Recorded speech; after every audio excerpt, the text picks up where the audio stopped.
Underrated R&B according to me, part 4. Today, let's get into Miss Amerie. Now, when she came out with her debut album and she came out with her debut single, Why Don't We Fall in Love, she really came out swinging. Because in my personal opinion, my summer does not start until I hear and see the video for Why Don't We Fall in Love. It's truly just my personal summer anthem.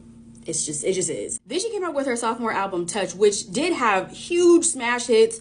One Thing. She also had Touch. So this album definitely had some major success, but I feel like the album as a whole didn't really get enough attention, and the other songs like the B-sides weren't talked about enough. So let's get into the track list. So besides the singles, the other songs that really stand out to me were All I Need, Not the Only One, Like It Used to Be, Talking About, Rolling Down My Face. Ooh, that was a really good one. Can We Go featuring Carl Thomas, Who Just Like Me, and Falling. Once again, basically the whole album. Really well done album. This came out in 2005, so again, we're sticking to the early thousands. Can you tell that the early thousands and the 90s are like my favorite eras of R&B?